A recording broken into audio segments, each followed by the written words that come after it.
Hello, everyone. I'm Jen Burns, and I am Managing Director of Business Intelligence and Revenue Enablement for a company called Interfolio. I'm also one of the founders of the Sales Enablement Society, so very excited to be here today.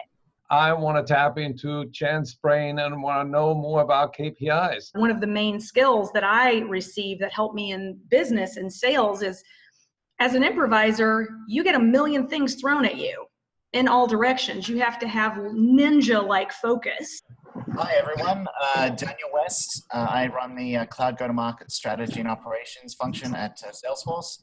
And I'm also one of the founding members of the Sales Enablement Society and the president of our Bay Area chapter. Great to be here. I'm Dan Silly. I'm the CEO of Telemaximum Consultants. We're a digital transformation company. I'm one of the founding members of the Sales Enablement Society, as well as the president of the American Association of Inside Sales Professionals for the state, for Florida and South Florida.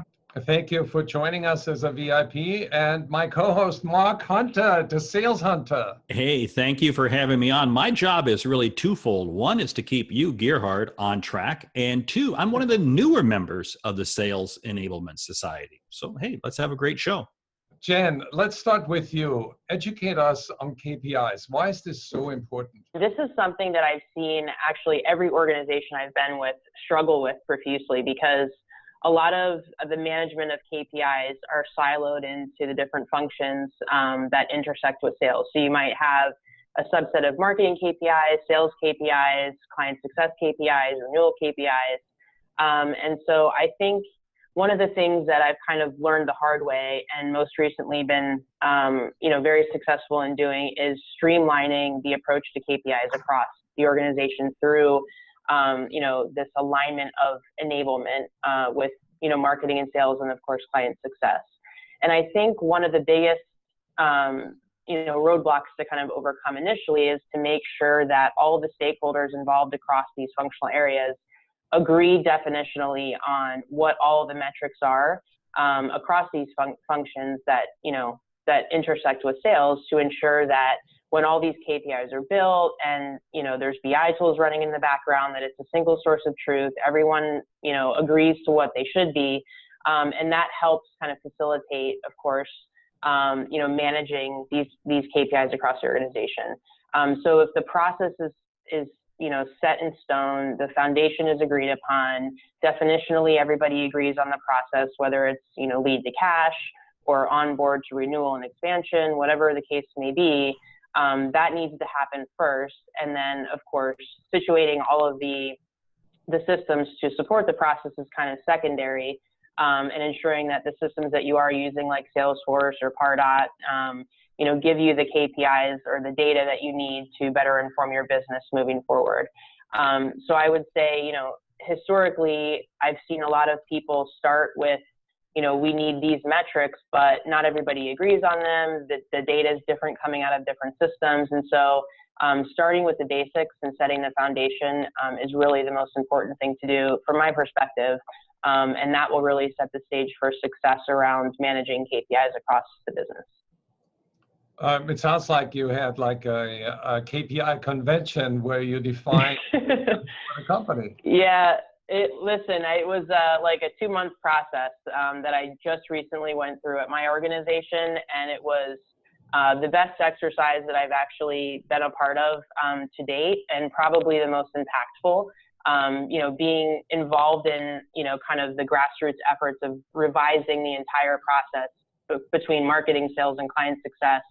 It's a heavy lift, but it's really essential, I think, to the foundation of, the profitable growth that we expect to see in our organization. And so happy to share with anybody listening, what process and structure we came up with around these KPIs. But for marketing and sales to be aligned in this venture, it's a huge success, and we're super excited about it. Daniel, you work with Salesforce.com. Is there an app that can organize all the KPIs?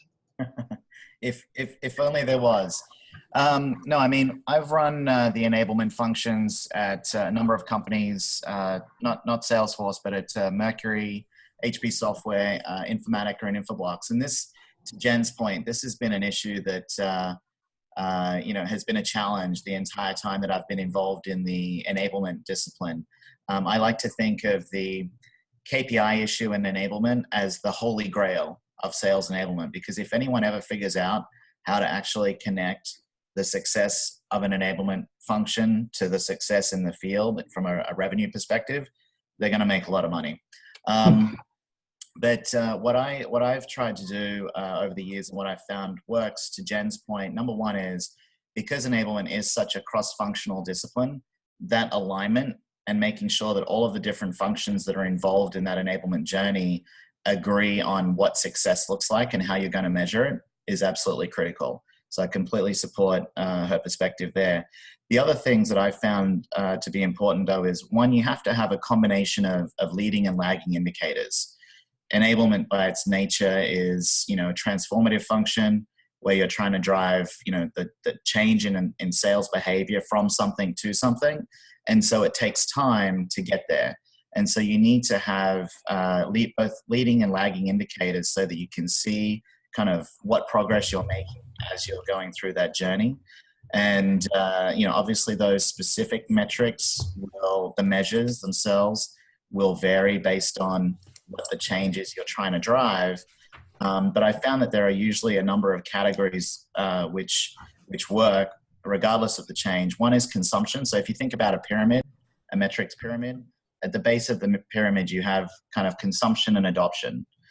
Then you would have, quality metrics, and NPS type metrics where the field or the audience that you're enabling is rating the quality of the enablement program itself. Then you have kind of productivity metrics, deal metrics, and then ultimately, revenue or bookings metrics, which is, did we actually make the number? Dan, when it comes to leading and lagging indicator, how do you see that issue? When I work with organizations surrounding KPIs, it's more of changing the environment or changing surrounding the roles that are supporting sales enablement. And we look for certain capabilities in these roles. And these roles are, these people normally have an ability to do independent research. They have an ability to, understand all the different factors and that are impacting the strategy. They can reflect through representation and experience. They also have an ability to communicate easily and collaborate with their peers. So we look at, when I work with organizations and we're looking to develop this change or to take the organization from its current silos, these are the individuals that we look to identify and the role, and these are the KPIs we look to develop in those organizations. Mark, how did you approach KPI and how did your thinking change over your career? My thinking has changed dramatically since I left my corporate role, because, one of the big problems we have is that KPIs have historically been in place to do what? Measure performance with which to base pay on. And therefore, what happens is we tend to measure lagging indicators, which is what we use to base future pay on. Something about that just creates a little bit of a disconnect. And I think that's one of the big challenges. One of the big things that I look for, even in my corporate role, is does everyone have a customer-facing KPI? Jen brought up a great point, the data. Data can be all over the place, and everybody interprets data differently. But if we all can't get at least focused around one customer-facing KPI for everybody in an organization, I don't think there's any chance of ever being successful. Kristy, how does KPI relate to improv? Well, I don't know that it does, really. I should back up a minute, though, and I didn't say in the beginning, so I'm one of the founding members of the Atlanta chapter. And so I think from the very beginning of my involvement in sales enablement, there was a correlation between what we're trying to do with bringing improv into the workplace and into companies and into businesses, and what the Sales Enablement Society is trying to do. This new organization, the conference this year, from the very beginning, the message was, let's do something different. Let's not keep doing things the way that we always have. Let's really change this up. And I think everyone here can attest to the storm of activity that's been ensuing over the last couple of months with new people joining and emails happening, and it can be a bit chaotic. And I think that Scott and I, after about an hour and a half long conversation, agreed there's a place to bring the improv mindset into the sales enablement world for a lot of reasons. So I think, as far as KPIs go, it's interesting because what we do is human to human skills, right? And we believe that sales skills, business skills are human skills, a big part of it anyway. So how do you measure that part of sales enablement where we're talking about, more behaviors that are conducive to being better at sales? Where we come into that is coming in with a different and sometimes unorthodox way of training and teaching and imparting our ideas into an organization and their sales teams. So, that's a bit more information and a little bit of an answer. So I'm not sure if the KPI question got completely answered. Let's sort this out a little bit. KPIs is all about measuring either what's going to happen or what happened. And improv is about making things happen and being in the moment and being able to pivot and being able to think outside the box. Yes. So I think that's the whole spirit behind having Second City Works get involved with sales enablement. I think it's because in today's business world, whether you're in sales or not, you've got to master the skill of getting comfortable with the uncomfortable. We are moving at a very fast pace with technology today. And I think that some of the skills that get missed in traditional training is, agility, is empathy, is right. listening. All of these skills are very, very important. But in traditional training, we are sort of missing the boat on a lot of that stuff.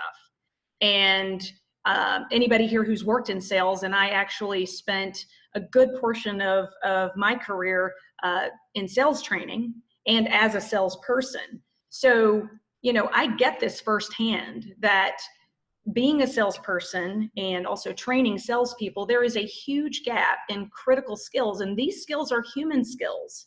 These are what connect people, and people want to be connected. And there's a whole other plethora of other things that we find valuable that we can teach to organizations, and most specifically salespeople. Yeah, Kristy, what I like about what you're saying is the human connection is so vital, and the question is why. We want to connect with other brains to get to their database.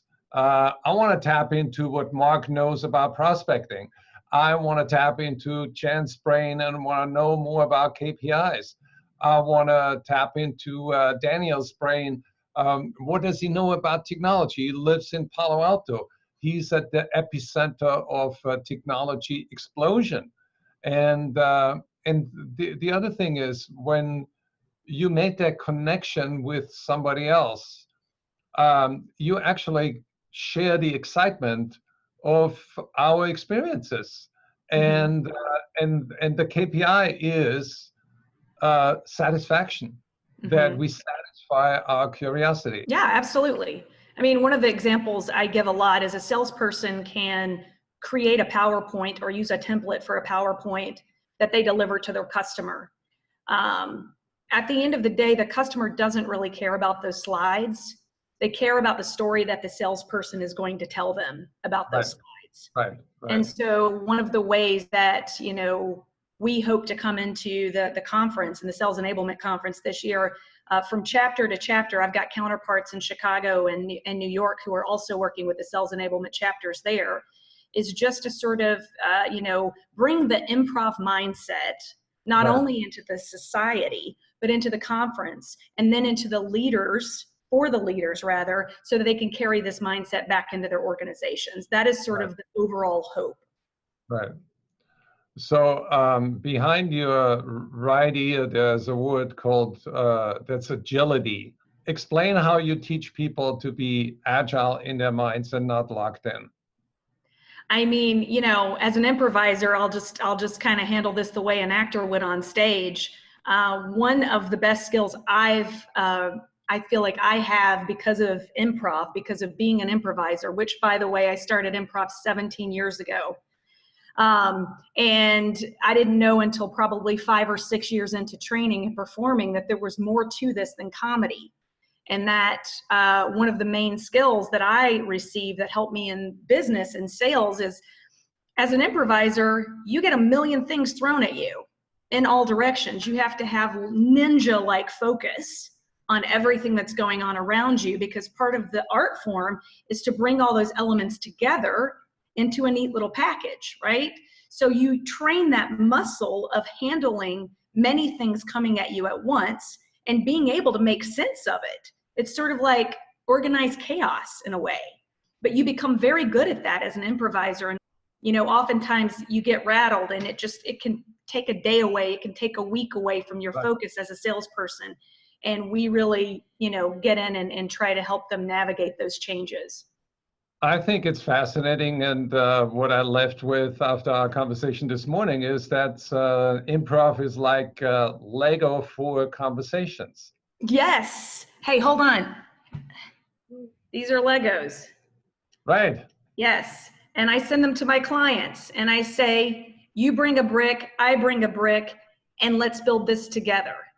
So that's what we're doing in sales enablement. I feel like it's the all of us are better than one of us scenario, where you just said earlier with Daniel and Mark and Dan and Jen and even yourself, we all bring something pretty cool to the table and we each have a brick and we're building this thing together.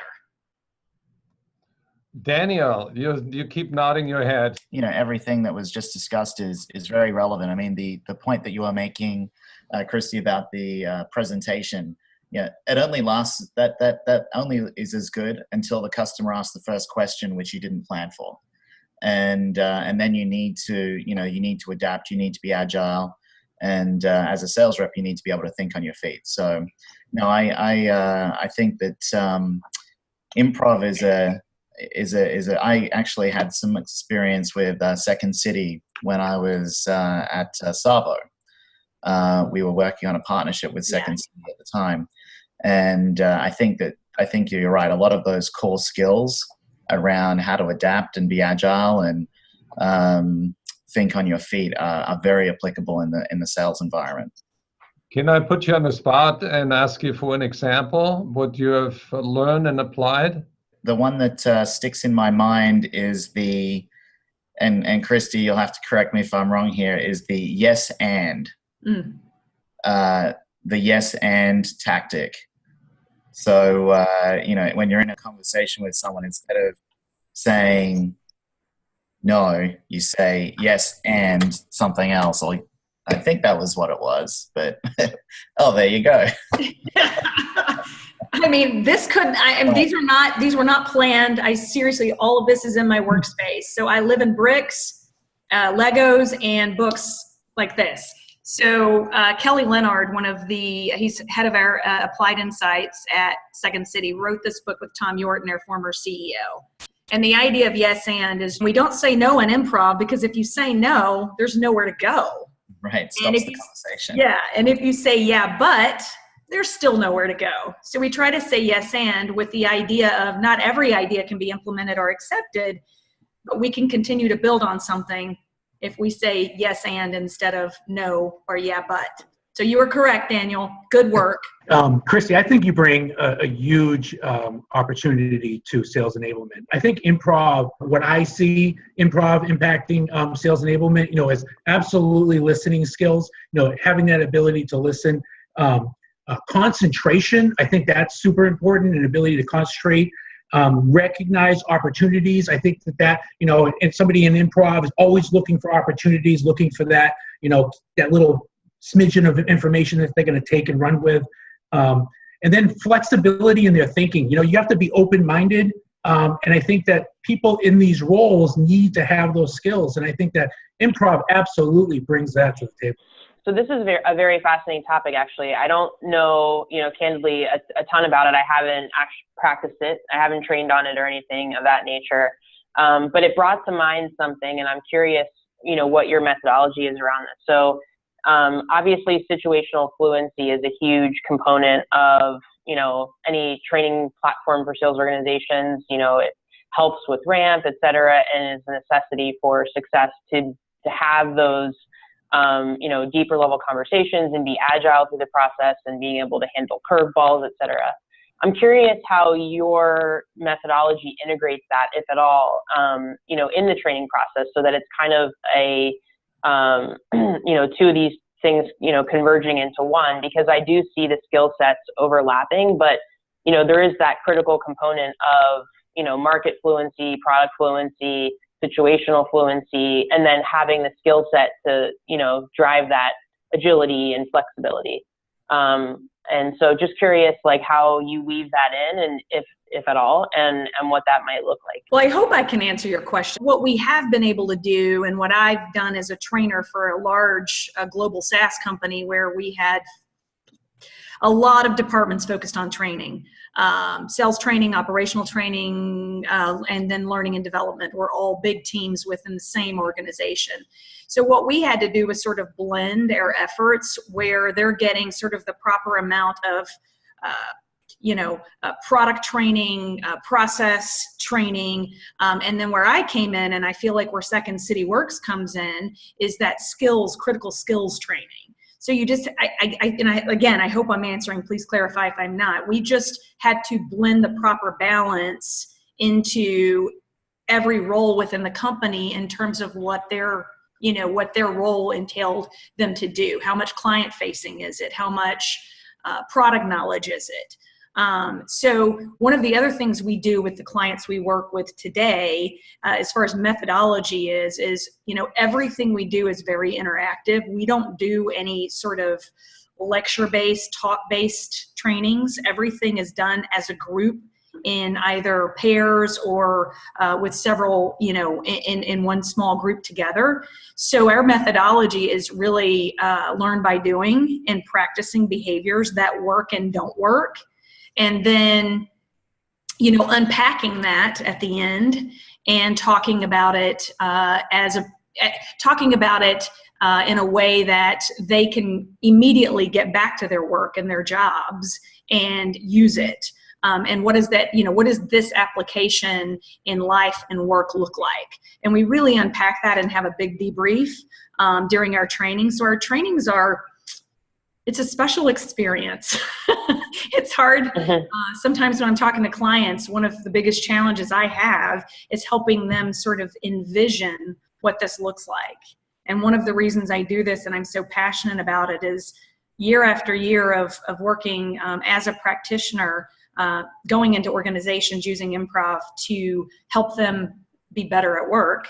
The transformation that you see just in a 2 to 3 hour training that happens right before your eyes is something that you don't get to do every day, or at least I didn't in my sales life or even in my sales training life. But doing it, as a practitioner of teaching applied improv, I was able to really experience the transformations in real time. So sorry if I got off base there, Jen. I hope I in some way answered your question. No, you did. Thank you so much. I mean, I would imagine it pushes a lot of people out of their comfort zones. I know it might even do that to me. I mean, I've not done improv before, so this is very intriguing. Well, let me say this, though, just because I feel like this is sort of what you were getting at, too. The methodology also includes when we work with companies and people like you that have never encountered improv, have never taken a class, and really have no idea what they're getting into. We spend time on the front end getting everybody comfortable. There is no sense in doing what we do if people are not going to actually allow themselves to have an experience and learn something. So we get the walls down, we get them to not judge themselves or anybody else before we actually start the learning. So there is this huge process and a flow of what we do with our training that gets the participants where they need to be to actually be able to get the most out of the session. Does that make sense? It does. Yeah, thank you. So don't be scared, Jen. I'm coming for you. We're going to do some improv. Yeah. So can you describe your self-talk as you project yourself into a potential improv situation? I'm just kind of digesting this through the conversation, but I think for me, it's more so thinking very quickly on your feet. And so I think, just in terms of my experience working with salespeople, being a salesperson for many years, I think that is something not everyone is comfortable doing. It's like a fear of not knowing the answer. It's a fear of being put on the spot. And I honestly, I can't speak for everyone on the call, but I think it's a natural kind of human reaction, right? Someone asks you something and it throws you off base and you're very, kind of frozen because you don't know how to answer the question. And some of that fear comes with a lack of knowledge or confidence in knowing the answer, but also just in practicing that type of response. Right. I've never seen a sales training program that actually incorporates that rapid kind of, agile thought process. And I think it would be very, very impactful if done correctly. It's intriguing, and I have no doubt that it's valuable. But I think just getting people comfortable with thinking more quickly on their feet and being, approached with questions they may not know the answer to, and even how would you answer a question you don't know the answer to very quickly. And so regardless of kind of the way that it's deployed or the methodology used, I think just in general, the concept is very intriguing to me, and I'm sure has great value. See, what improv does is that the instructors, they have cattle prods that when you get wrong, they immediately snap. No, not at all. Actually, if we have time, we can do a quick improv game and just break this out in real time. Let's do it. All right, Jen, do you want to be my volunteer? Oh God, I knew you were going to do that. This is going to be great. So we're just gonna have a conversation, Jen, you and I. And if somebody on the line here could just give us a suggestion of what will drive our conversation, anything. Hairdo. Okay. Oh, geez. All right, Jen. So here's how it's going to work. I'll start. And from that point on, we're just going to have a conversation, one sentence at a time. There's a rule. And the rule is that whoever is speaking must start their sentence with the last word of the last sentence spoken. Does that make sense? So I'll start. Yep. I'll initiate, but your sentence must begin with my last word, and then I'll go, and we'll just go for not too long. I'm not going to torture you with a cattle prod. Thank you. Okay. So Jen, your hair is looking quite lovely today on this webinar. Yeah, this webinar is actually a very exciting opportunity to learn more about how our peers think about sales enablement. Enablement is hard sometimes because it feels like someone is pushing you to do something.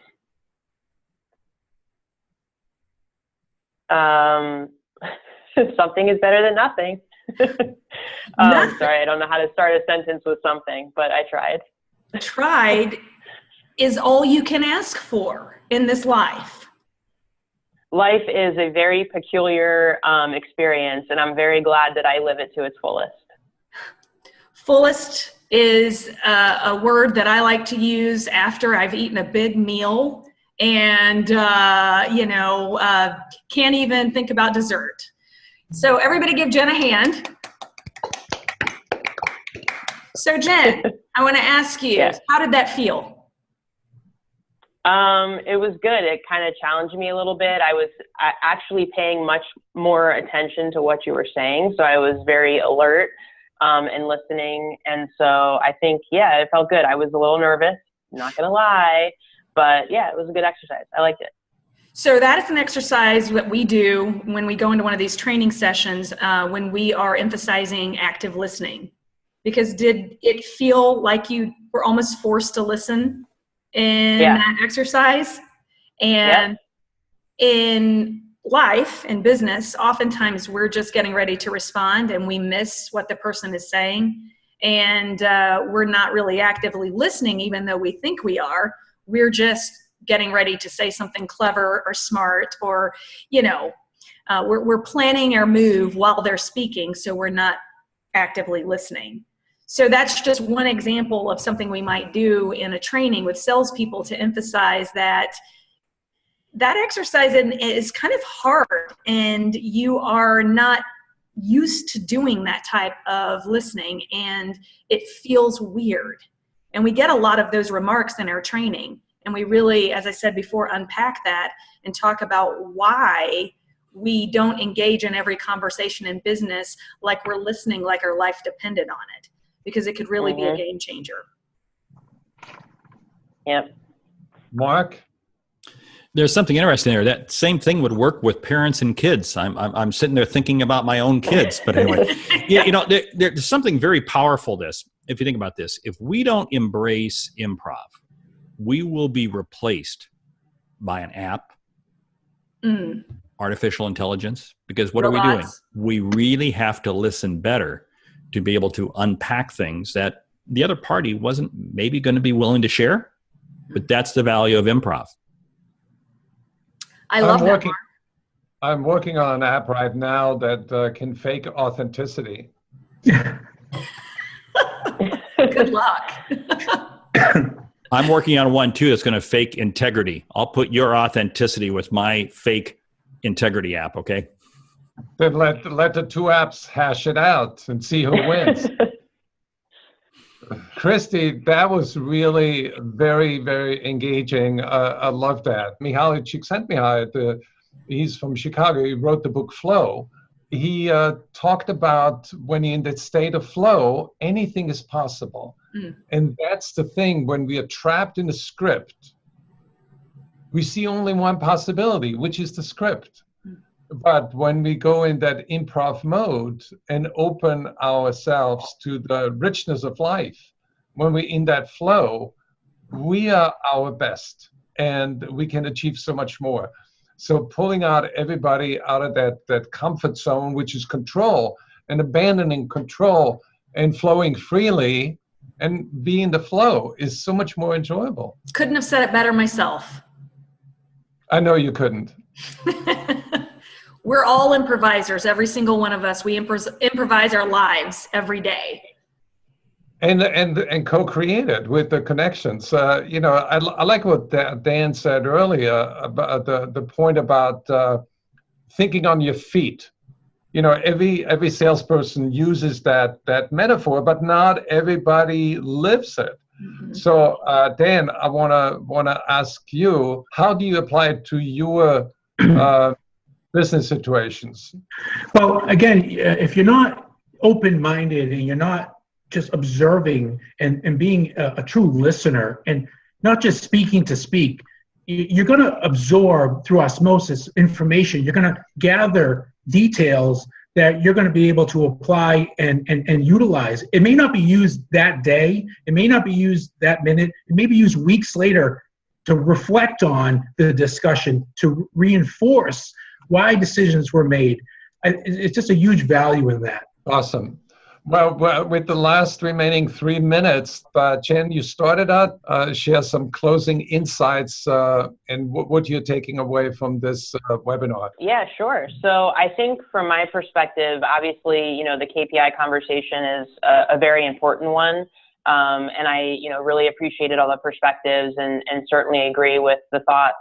I think from my standpoint, I'm just going to continue to learn as much as I can from those on the call and in the society on, best practices around KPI management. So that was a very compelling conversation. But I think, the improv one for me was especially significant in this conversation, obviously from personal experience, having gone through it briefly. Thank you, Kristy. But I think it kind of gets us back to the basics of what our sellers should be doing day in and day out. And that's actually listening intently on what our customers are saying, whether it's through conversation, through customer feedback, whatever it might be.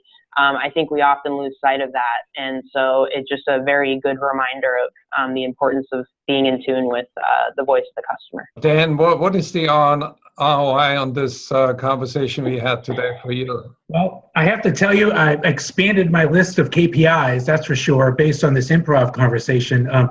Those skills are intriguing to me, and I really believe that for evaluating the KPIs surrounding sales enablement, these need to be added, these need to be included and constantly evaluated. So excellent. I'm really excited to move forward with that strategy. How about Daniel? The key message for me was that the KPI question, as it relates to enablement, is still a work in progress. And defining one of the things that the society might be able to do is help to define a framework that all of the practitioners can use to define those KPIs for their companies, because ultimately being able to measure the ROI of the enablement function is critical to elevating that function and demonstrating its strategic importance to the companies that we all work for. So I think that's that's still a work in progress and something that needs to be continued. And then I think the improv discussion was fun. I think there's a lot of applicability there to the sales world, and I think it's an interesting to blend those skills from another discipline like comedy into selling. So no, that was good. When is your next chapter meeting in San Francisco? The 6th of October. Mark? Powerful conversation of contrast. If we think of KPIs as being more fixed on the lagging, what's happened, improv dealing with the future. I think our challenge going forward is, how do we marry these two? How do we really allow improv to be the tool that separates us from an app, an artificial intelligence, and yet being able to measure it from a KPI standpoint for leading indicator. Now, Kristy, you and I are going to play improv, and I'm leading, and I'm going to end with one word that you need to riff on to close that session. How's that? Okay. All right. I think you're wonderful. Wow. Okay. That is something I don't hear very often. I was born the day after Christmas, and my parents actually forgot my birthday one year. They actually forgot about me most years because I literally followed Santa Claus and Jesus. So it's kind of hard to, have a birthday on the day after Christmas when you're younger, because you want everybody to make a big deal about it. And I was somewhat ignored. And I'm older now, and I'm forgotten and I've forgiven, but I think it's still an embedded kind of problem on the inside that I deal with. And hearing that I'm wonderful just sort of starts chipping away at that. And so I appreciate that. With every time I hear that I'm wonderful, I forget about a birthday that my parents forgot about. Well, let's wish Kristy happy birthday. Happy birthday. Wow. I did my best on that one. The other thing we have to be okay in improv is failing.